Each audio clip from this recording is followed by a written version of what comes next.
한 달 수익이 100만 원도 안 됐습니다. 대출 이자도 감당이 안 됐습니다.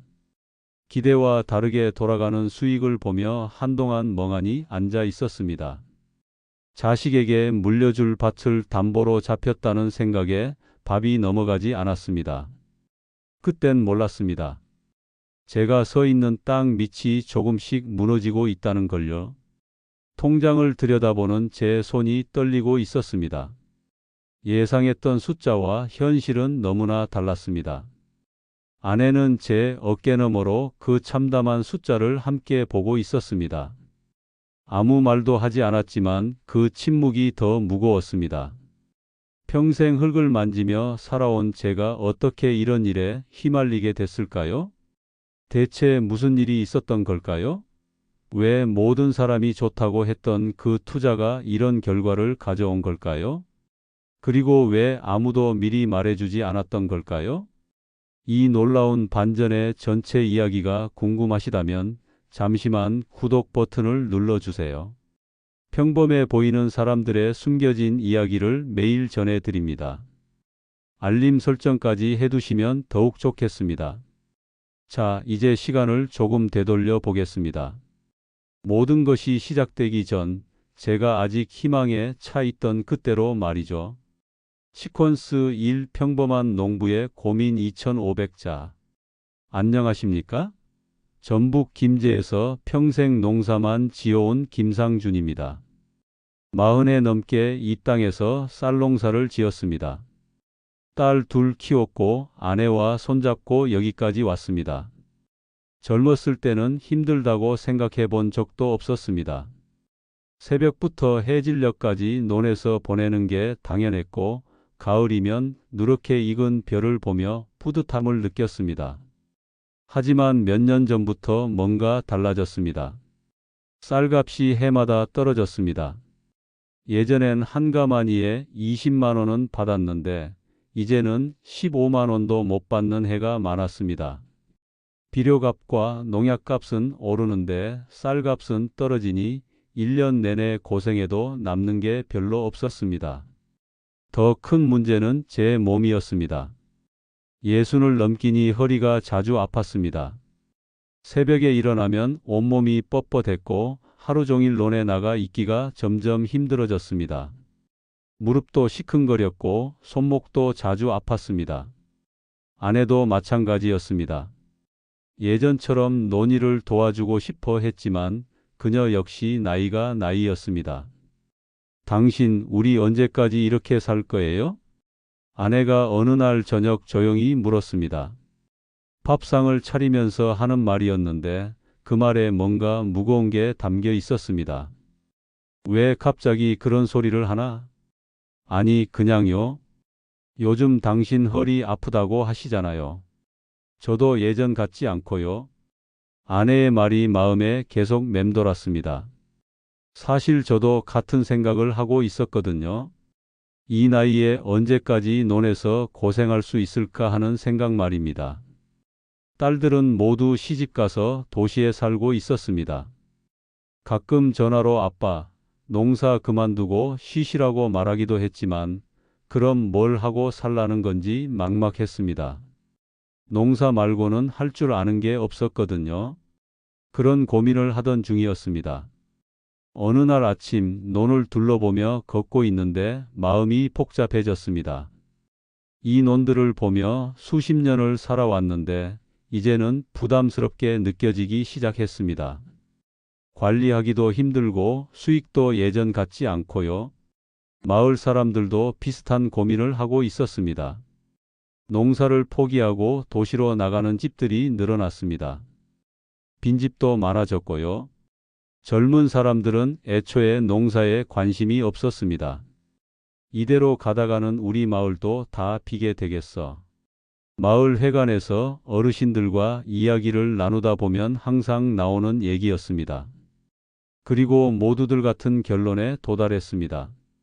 농사로는 더 이상 안 된다는 것이죠. 그런데 그때는 몰랐습니다. 이런 고민이 저를 전혀 다른 길로 이끌어갈 거라는 걸요. 그리고 그 길이 저에게 어떤 결과를 가져올지도 전혀 예상하지 못했습니다. 저는 그저 평범한 농부였습니다. 복잡한 투자나 사업 같은 건 생각해 본 적도 없었고, 은행에서 대출 받는 것 말고는 금융과 관련된 일도 해본 적이 없었습니다. 하지만 곧 제게 새로운 기회가 찾아올 예정이었습니다. 아니, 기회라고 생각했던 것이 찾아올 예정이었습니다. 그날도 평소처럼 이른 아침에 논을 돌고 있었습니다. 5월 말이었는데 햇살이 뜨겁다 못해 따갑게 내리쬐고 있었습니다.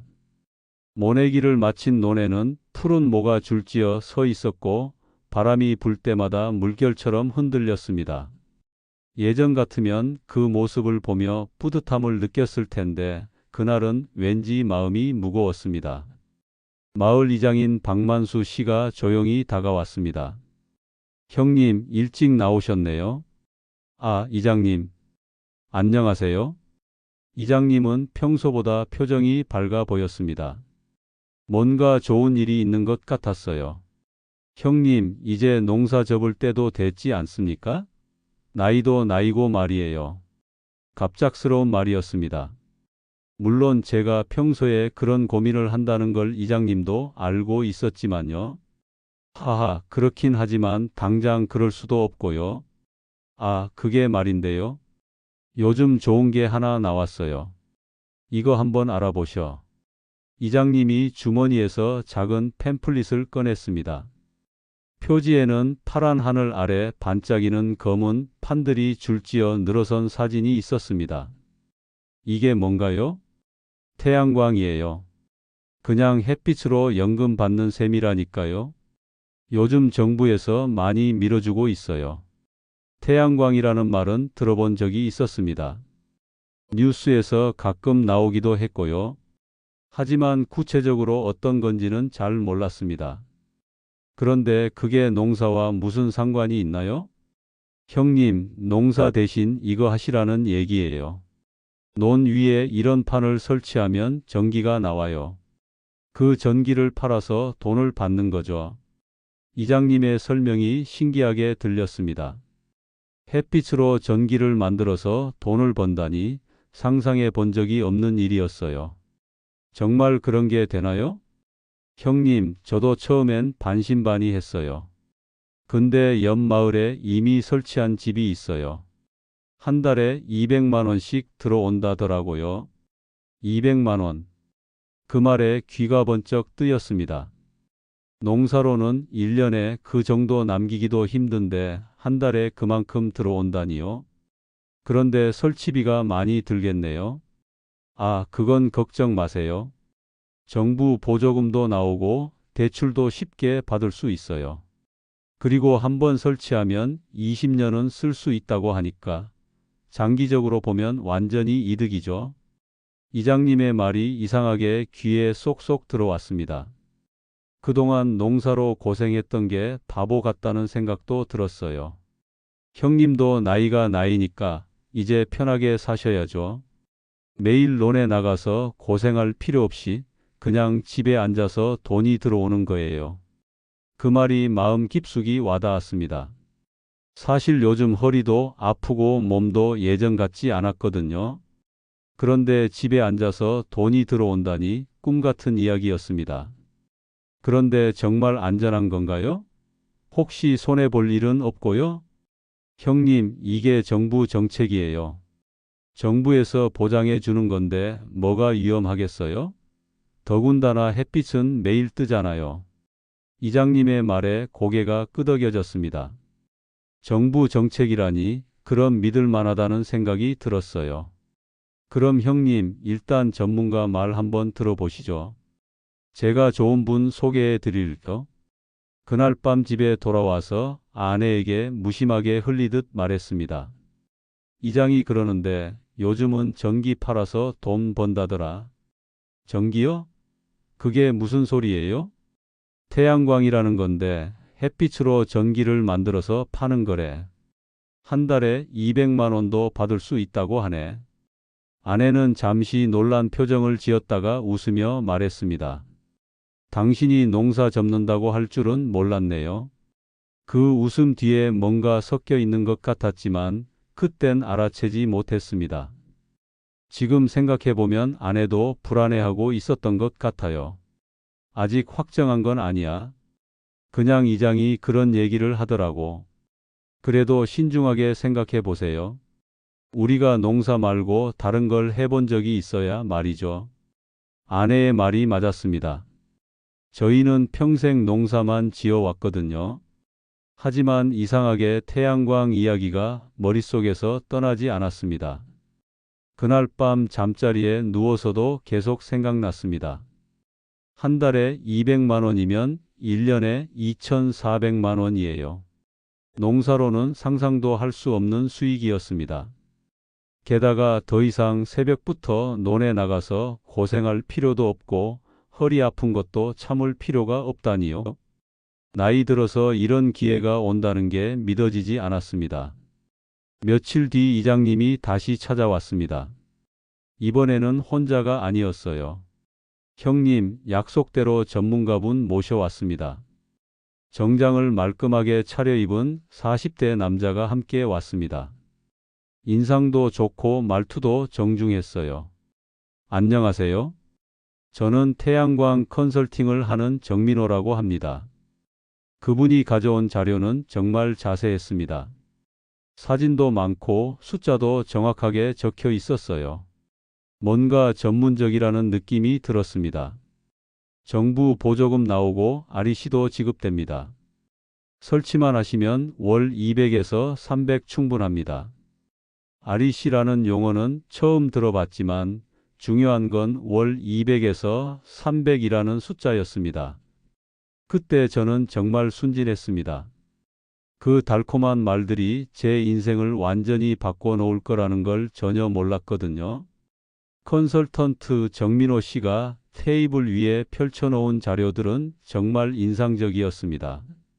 컬러로 인쇄된 사진에는 푸른 하늘 아래 반짝이는 태양광 패널들이 질서정연하게 늘어서 있었습니다. 마치 미래에서 온 것 같은 모습이었어요. 그리고 옆에는 수익 예측표가 있었는데 숫자들이 아주 정확하게 적혀 있었습니다. 보시다시피 이 지역은 일조량이 전국 상위권입니다. 발전 효율이 아주 좋아요. 정민호 씨가 지도를 가리키며 설명했습니다. 우리 지역이 빨간색으로 표시되어 있었는데 그게 좋다는 뜻이라고 했어요.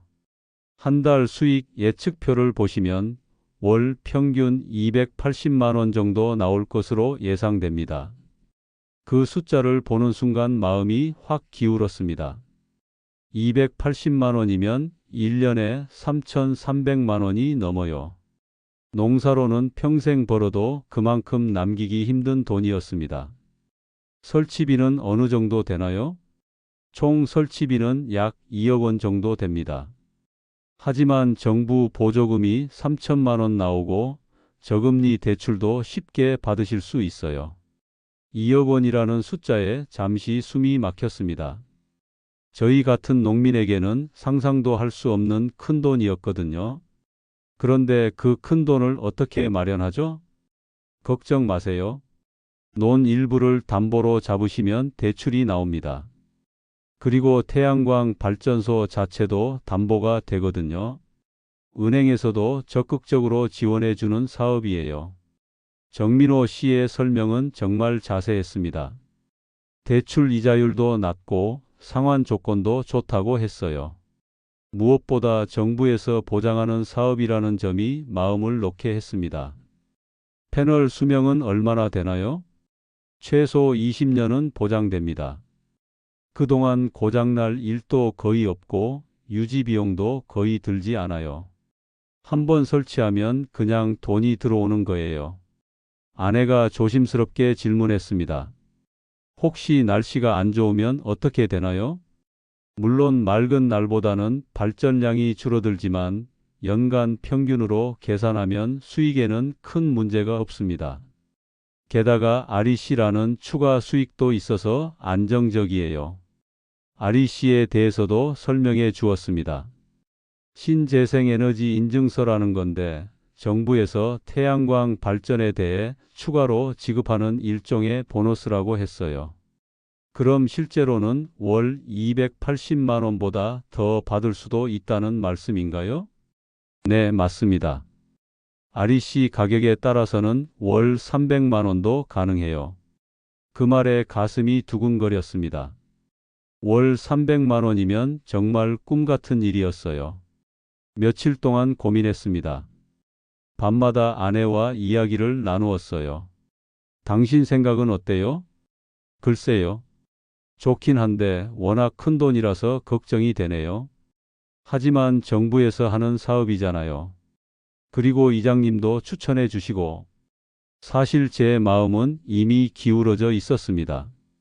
더 이상 논에서 고생하지 않아도 되고 안정적인 수익을 얻을 수 있다는 게 너무나 매력적이었어요. 며칠 뒤 이장님이 다시 찾아왔습니다. 형님, 결정하셨어요? 다른 분들도 많이 관심을 보이고 있어서 서둘러야 할 것 같은데요. 다른 분들요? 네, 우리 마을에서도 벌써 세 집이 계약했어요. 그리고 옆 마을은 거의 다 했다고 하더라고요. 그 말에 조급함이 생겼습니다. 혹시 저만 늦어서 기회를 놓치는 건 아닐까 하는 걱정이 들었어요. 형님도 너무 늦게 하시면 손해예요. 전기 판매 가격도 먼저 하는 사람이 유리하다고 하더라고요. 그날 밤 아내와 마지막 상의를 했습니다. 당신이 정말 하고 싶다면 해봐요. 대신 신중하게 하세요. 아내의 동의를 얻고 나니 마음이 정해졌습니다. 이튿날 정민호 씨에게 전화를 걸었습니다. 안녕하세요. 태양광 설치하기로 결정했습니다. 아, 좋은 결정하셨네요. 바로 계약서 준비해서 찾아뵙겠습니다. 계약서에 도장을 찍던 날 손끝이 조금 떨렸습니다. 평생 농사만 지어온 제가 이런 일을 하게 될 줄은 꿈에도 생각하지 못했거든요. 앞으로 편하게 사실 수 있을 겁니다. 정민호 씨의 말에 고개를 끄덕였습니다. 그때는 정말 그렇게 될 줄 알았어요. 공사가 시작되자 마을 분위기가 달라졌습니다. 논 대신 철제 구조물이 세워지고 마을 어귀에는 트럭이 들락거렸어요. 처음에는 시끄럽다고 불평하던 사람들도 있었지만 곧 모두들 관심을 보이기 시작했습니다. 저희도 하고 싶은데 어떻게 하면 되나요? 마을 사람들이 저에게 물어보기 시작했어요. 뭔가 제가 앞서가는 사람이 된 기분이었습니다. 드디어 공사가 완료됐습니다. 검은 패널들이 논 위에 질서정연하게 늘어선 모습을 보니 정말 장관이었어요.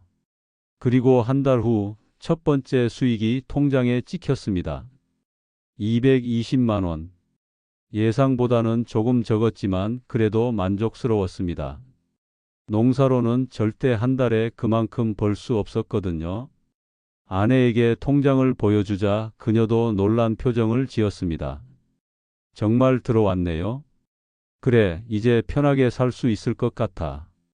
그때만 해도 저는 제가 얼마나 큰 실수를 했는지 전혀 몰랐습니다. 그리고 이 달콤한 성공이 곧 쓰라린 현실로 바뀔 거라는 것도요. 첫 달 수익이 들어온 후 몇 달간은 정말 꿈 같은 시간이었습니다. 매달 200만 원 안팎의 돈이 통장에 꼬박꼬박 들어왔어요. 농사로는 상상도 할 수 없던 안정적인 수입이었습니다. 더 이상 새벽에 일어나서 논에 나갈 필요도 없고 허리 아픈 것도 참을 필요가 없었어요. 정민호 씨는 종종 연락을 주며 발전량 상태를 확인해 줬습니다. 지금 정도면 전국 상위 5% 안에 듭니다.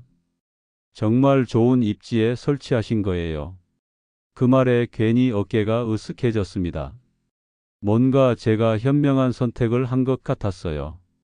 통장에 찍힌 숫자를 보는 일이 하루의 시작이 됐습니다. 스마트폰으로 잔고를 확인하고 발전량 앱도 들여다보게 됐어요. 숫자들이 올라가는 걸 보면 기분이 좋았습니다. 아내도 처음에는 걱정했지만 실제로 돈이 들어오는 걸 보니 안심하는 것 같았어요.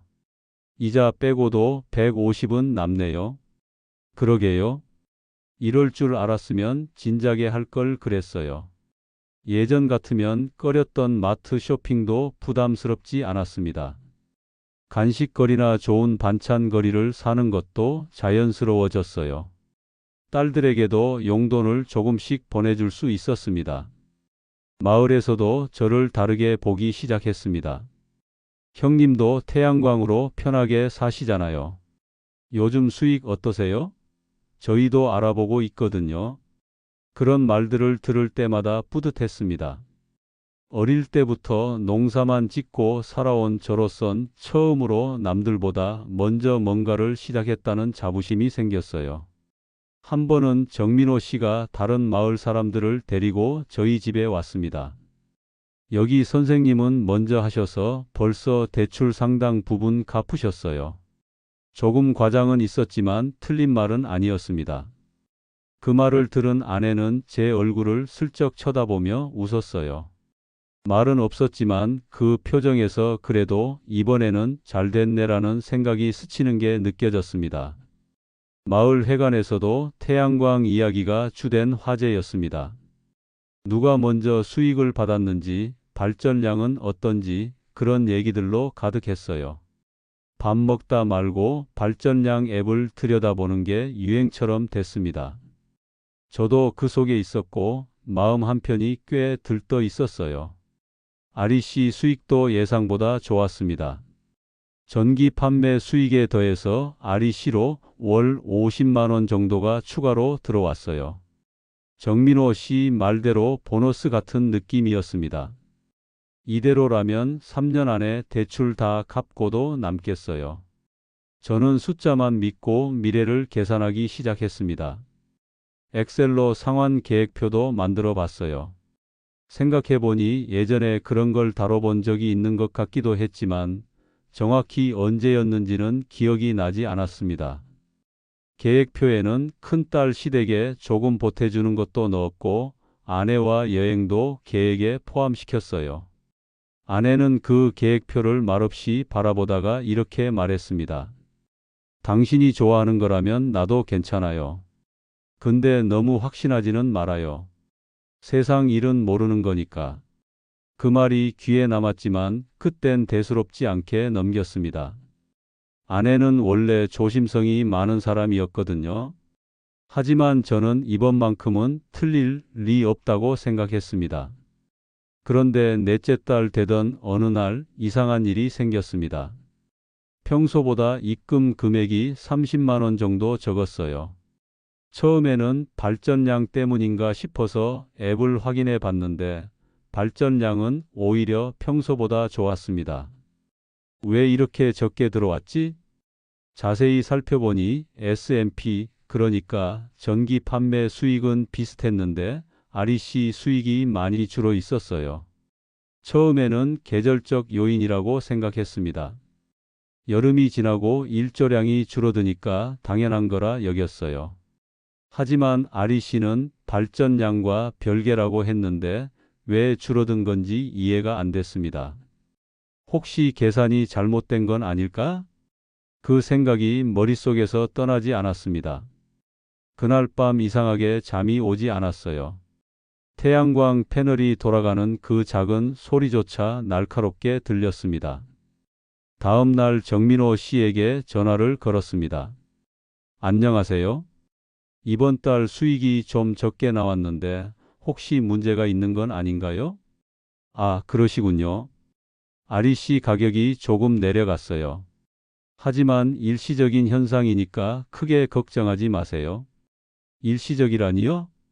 네, 요즘 태양광 설치가 많아져서 일시적으로 가격이 조정되고 있어요. 곧 안정될 겁니다. 그의 설명을 듣고 나니 조금 안심이 됐지만 왠지 예전만큼 확신에 찬 목소리는 아니었어요. 그럼 앞으로도 계속 이런 식으로 줄어드는 건 아니겠죠? 아니요, 그런 건 아닙니다. 시장이 안정되면 다시 원래대로 돌아올 겁니다.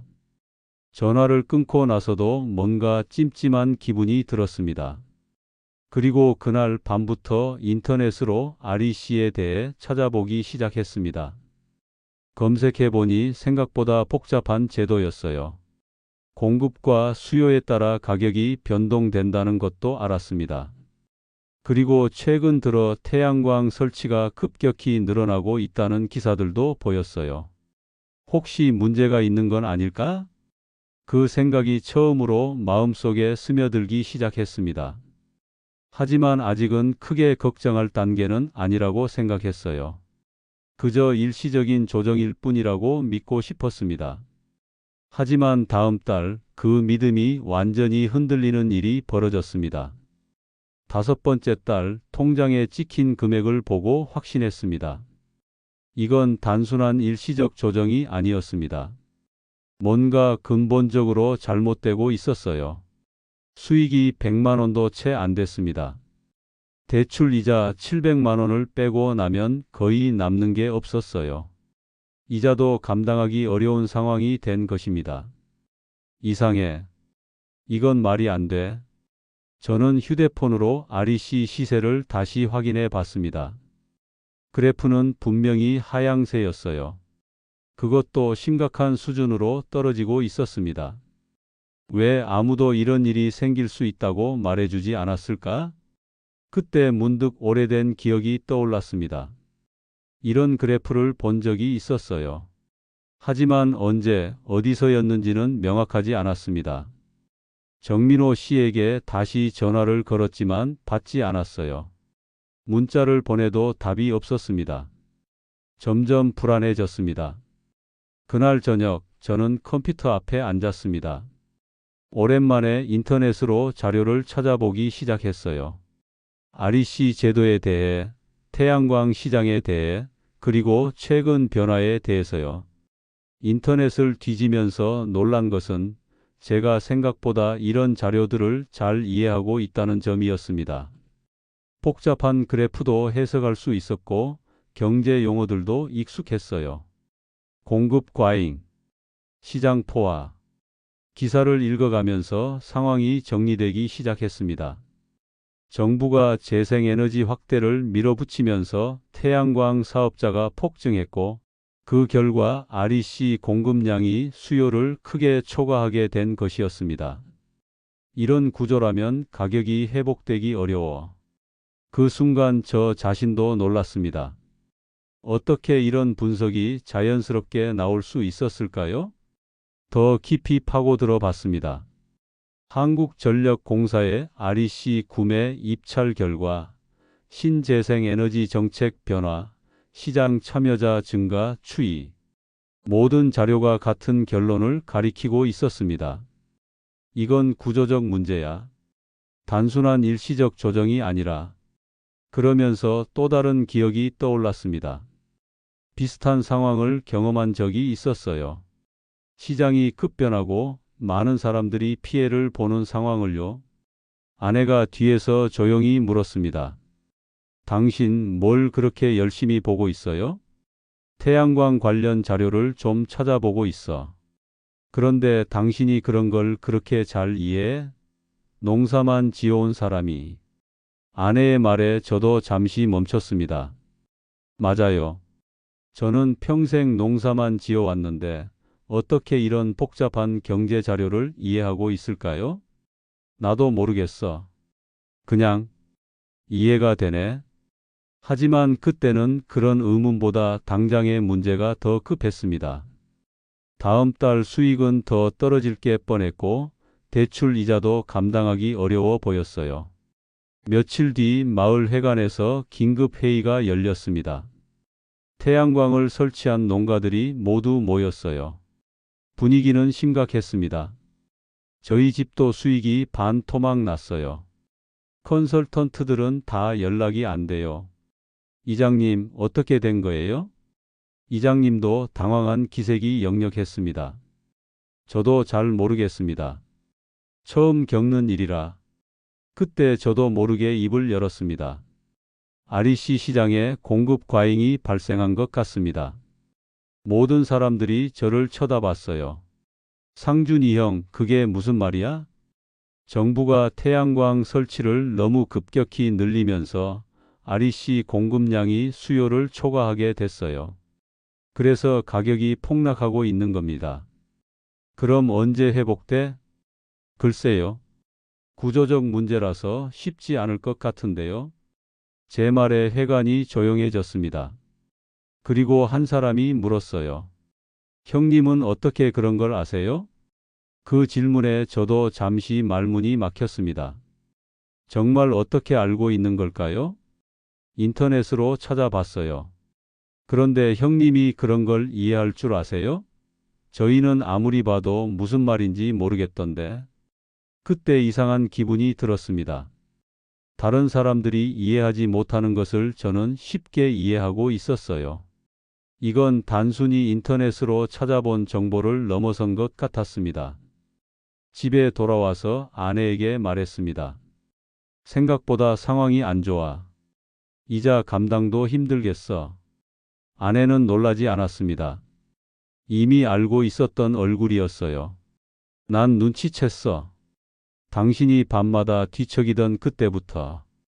미안해. 미안할 것 없어요. 그런데 당신 오늘 회관에서 하던 말, 어떻게 그런 걸 알고 있어? 아내의 질문에 저는 대답할 수 없었습니다. 저 자신도 확실하지 않았거든요. 하지만 한 가지는 분명했습니다. 이 상황을 그냥 손 놓고 당할 수는 없다는 것이었어요. 뭔가 해야 했습니다. 그날 밤 저는 더 깊이 자료를 파보기 시작했습니다. 그리고 놀라운 사실을 발견했습니다. 그날 밤 자료를 파헤치면서 발견한 것은 정말 충격적이었습니다. REC 가격 폭락은 우연이 아니었어요. 정부 정책 변화의 신호가 이미 몇 달 전부터 나타나고 있었습니다. 신재생에너지 의무화 당제 개정안, 태양광 발전 사업 허가 기준 강화, REC 가중치 조정 예고. 이런 신호들을 왜 아무도 말해주지 않았을까? 아니, 정확히는 신호는 있었어요. 하지만 일반 농민들이 이해하기에는 너무 복잡하고 전문적인 내용들이었습니다. 그런데 저는 이것들을 이해하고 있었어요. 마치 예전에 이런 일을 해본 것처럼요. 새벽까지 자료를 보다가 문득 깨달았습니다. 이런 방식으로 자료를 분석하고 시장을 읽는 일, 예전에 해본 적이 있었어요. 그 순간 잊고 있던 기억이 물밀듯이 돌아왔습니다. 20년 전 저는 농민이 아니었습니다. 지역 농협 신용부에서 10년간 일했었어요. 대출 심사, 투자 상품 판매, 금리 변동 분석. 그런 일들이 제 일상이었습니다. 맞아.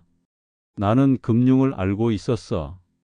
IMF 외환위기 때 명예퇴직을 하고 농사를 시작한 것이었습니다. 그때 너무 큰 충격을 받아서 그 기억들을 의도적으로 묻어두었던 것 같아요. 하지만 지금 상황은 그때와 너무나 비슷했습니다. 정부 정책에 의존한 투자, 과열된 시장, 그리고 결국 찾아온 버블 붕괴. 내가 왜 이걸 못 봤을까? 분노가 치밀어 올랐습니다. 나 자신에 대한 분노였어요.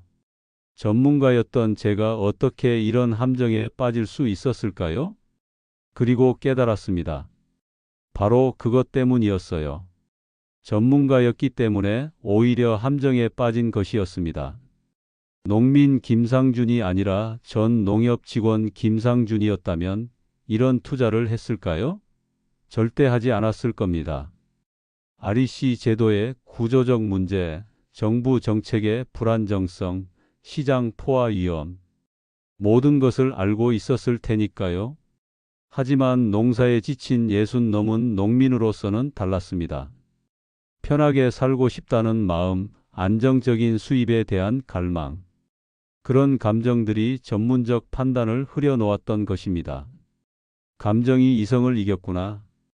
다음 날 아침 아내에게 모든 것을 털어놓았습니다. 여보, 내가 예전에 농협에서 일했던 거 기억해? 물론이죠. 그때 얼마나 힘들어 했는데요. 그때 배운 걸로 봤을 때 이번 태양광 문제는 쉽게 해결되지 않을 것 같아. 아내는 잠시 저를 바라보더니 한숨을 쉬었습니다. 그럼 당신이 그걸 알면서도 왜 했어요? 그게 알고 있던 걸 잊고 있었어. 아니, 잊고 싶어 했나 봐. 그날 오후 마을 회관에서 또 모임이 있었습니다. 상황은 더 악화되고 있었어요. 어떤 집은 수익이 50만 원도 안 나왔다고 했습니다. 이러다가 다 망하는 거 아니야?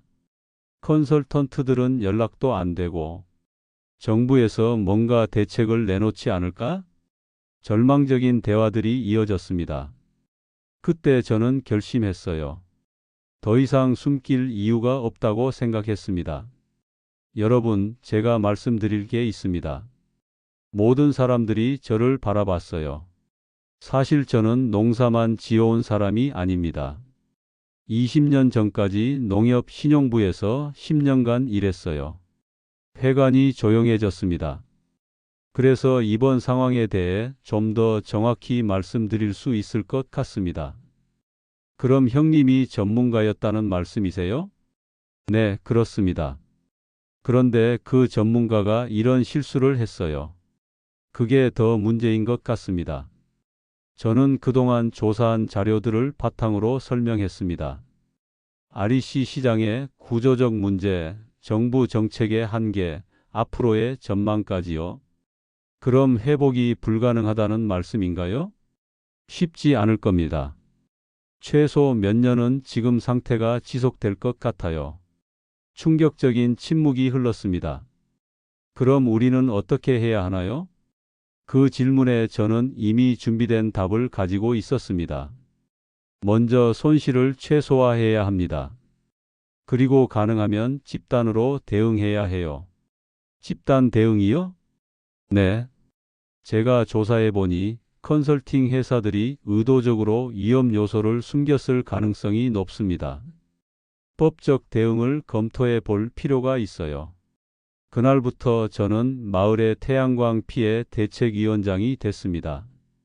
평생 농사만 지어온 농민이 아니라 금융 전문가 출신의 대책위원장으로 말이죠. 하지만 가장 힘든 건 제 자신과의 싸움이었습니다. 왜 전문가였던 제가 이런 실수를 했을까 하는 자책감 말이에요. 그리고 깨달았습니다. 나이가 들수록 안정을 원하는 마음이 커지고 그런 마음이 때로는 합리적 판단을 흐려놓는다는 것을요. 이 충격적인 반전이 마을 사람들에게 어떤 변화를 가져올지 궁금하시다면 지금 알림 설정까지 해두세요. 앞으로 더욱 놀라운 이야기가 펼쳐집니다. 대책위원장이 된 후 첫 번째 일은 정확한 피해 규모를 파악하는 것이었습니다. 마을 내 태양광 설치 농가는 총 17곳이었어요. 모든 가구의 수익이 예상의 절반 이하로 떨어진 상태였습니다. 총 피해 규모는 월 3천만 원이 넘었어요. 이 정도면 집단 소송을 할 만한 규모네. 저는 예전 농협에서 쌓은 경험을 바탕으로 체계적으로 접근하기 시작했습니다. 먼저 계약서를 다시 검토해 봤어요. 여기 봐요. 수익 보장 조항이 있습니다. 계약서에는 분명히 월 200만 원 이상의 수익을 보장한다고 명시되어 있었어요. 하지만 작은 글씨로 된 면책 조항도 있었습니다. 정부 정책 변화로 인한 손실은 사업자가 책임지지 않는다. 그런데 여기서 중요한 걸 발견했습니다. 잠깐 이거 봐요. REC 가격 하락이 정부 정책 변화 때문만은 아니에요. 제가 조사한 자료에 따르면 컨설팅 회사들이 의도적으로 시장 포화 위험을 숨겼어요. 이미 REC 공급 과잉 신호가 나타나고 있었는데도 계속 계약을 체결했던 것입니다. 이건 고의적 정보 은폐에 해당할 수 있어요. 다음 날 저는 시내 법무법인을 찾아갔습니다. 변호사와 상담을 하면서 승산이 있다는 확신을 얻었어요. 컨설팅 회사의 고의적 정보 은폐가 입증되면 손해배상을 받을 수 있습니다. 하지만 법적 대응에는 시간과 비용이 많이 들었어요. 개별적으로는 감당하기 어려웠지만 17가구가 힘을 합치면 가능했습니다. 모두 함께 해요. 우리만 당할 수는 없잖아요. 마을 회관에서 열린 회의에서 모든 피해 가구가 집단 소송에 동의했습니다. 저는 대표로 선정되어 모든 절차를 진행하게 됐어요. 그 과정에서 놀라운 사실을 또 발견했습니다. 우리 마을뿐만 아니라 전국적으로 비슷한 피해가 발생하고 있었어요. 이거 완전히 조직적이네. 인터넷 커뮤니티에서 전국의 피해 사례들을 모아보니 같은 패턴이 반복되고 있었습니다. 동일한 컨설팅 회사들, 비슷한 수익 보장 약속, 그리고 똑같은 피해 결과. 이건 단순한 시장 변동이 아니야. 계획적 사기에 가까워. 저는 전국 피해자 연대 모임을 만들기 시작했습니다. 농협에서 일할 때 쌓은 인맥들이 도움이 됐어요. 금융감독원, 공정거래위원회, 국정감사 담당 국회의원들과도 연락을 취했습니다. 농민들만 바보 취급하면 안 되죠. 몇 달간의 치열한 활동 끝에 성과가 나타나기 시작했습니다. 언론에서 관심을 가지기 시작했고 정부에서도 실태 조사에 나섰어요. 그리고 드디어 첫 번째 승리를 얻었습니다. 법원에서 1차 승소 판결이 나온 것입니다. 컨설팅 회사가 고의로 시장 위험을 은폐했다는 것이 인정됐어요. 우리가 이겼습니다. 마을 회관에 모인 사람들이 환호했습니다. 완전한 손실 회복은 아니었지만 설치비의 30% 정도는 되돌려 받을 수 있게 됐어요. 더 중요한 것은 전국적으로 비슷한 판결들이 이어지기 시작했다는 점이었습니다. 저희가 만든 선례가 다른 지역 피해자들에게도 도움이 되고 있었어요. 상준이 형님 덕분에 우리가 살았어요.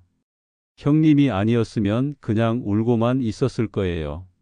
마을 사람들의 고마워하는 말들을 들으며 뿌듯함을 느꼈습니다. 하지만 동시에 복잡한 마음도 들었어요. 정작 제가 가장 큰 손실을 입었거든요. 다른 사람들을 구하느라 제 일에는 신경을 쓰지 못했습니다. 법적 대응에 쓴 시간과 비용 때문에 추가 손실도 발생했어요. 하지만 후회하지 않았습니다. 오히려 보람을 느꼈어요.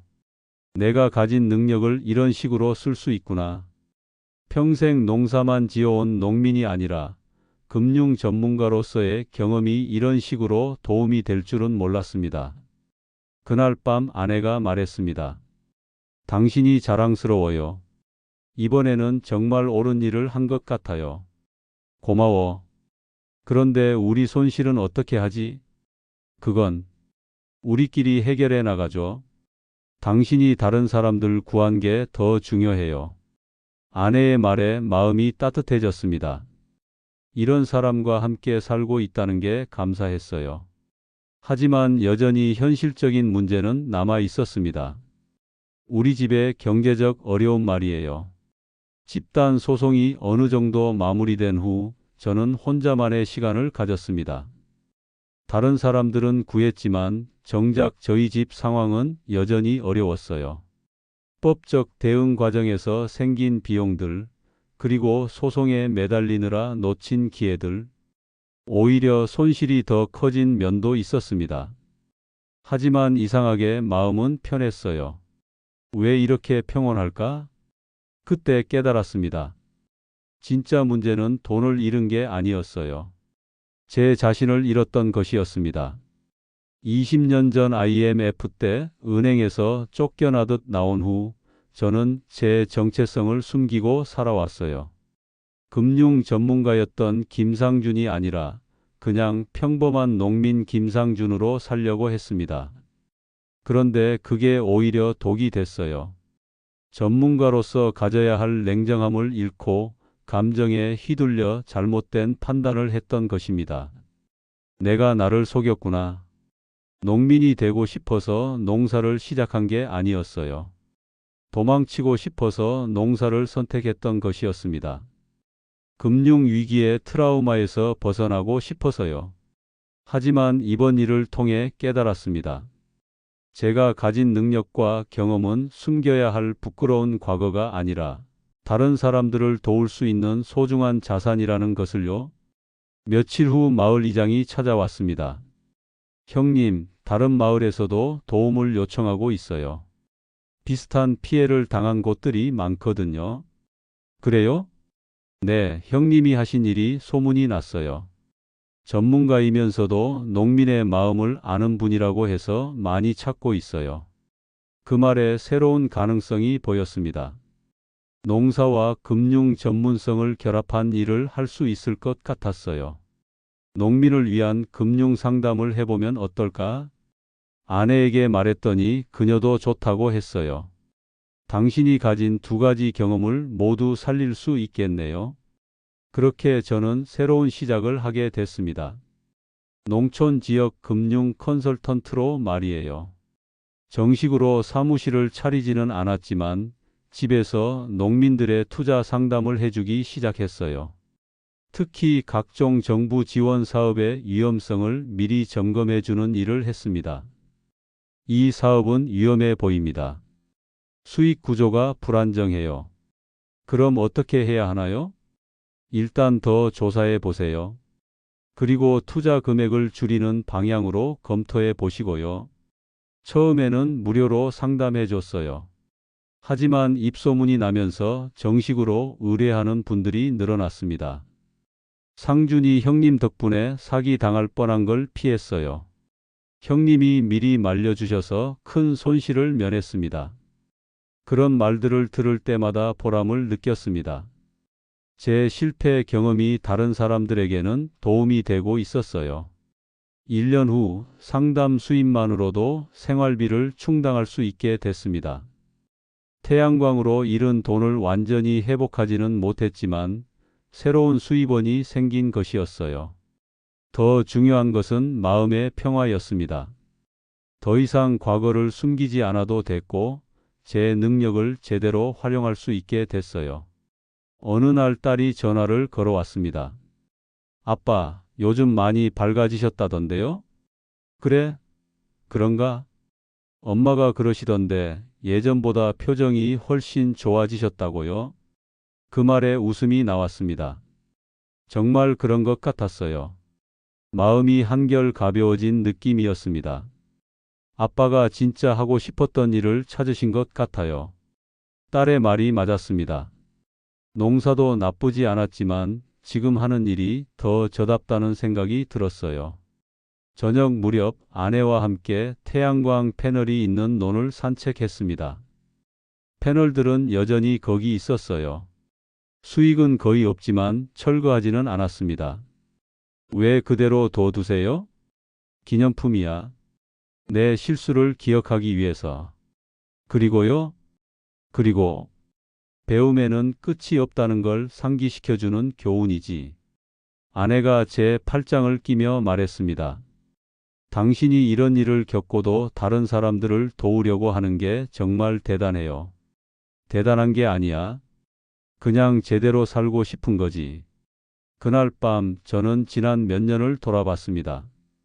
태양광 투자 실패는 분명 아픈 경험이었어요. 하지만 그 덕분에 잃어버렸던 제 자신을 다시 찾을 수 있었습니다. 그리고 가장 중요한 교훈을 얻었어요. 전문가든 아니든 나이가 들수록 더 신중해야 한다는 것, 감정보다는 이성으로 판단해야 한다는 것, 그리고 실패했을 때는 숨지 말고 그 경험을 다른 사람들과 나누어야 한다는 것을요. 지금 제가 하는 일이 바로 그것입니다. 제 실패를 교훈 삼아 다른 농민들이 같은 실수를 하지 않도록 돕는 일 말이에요.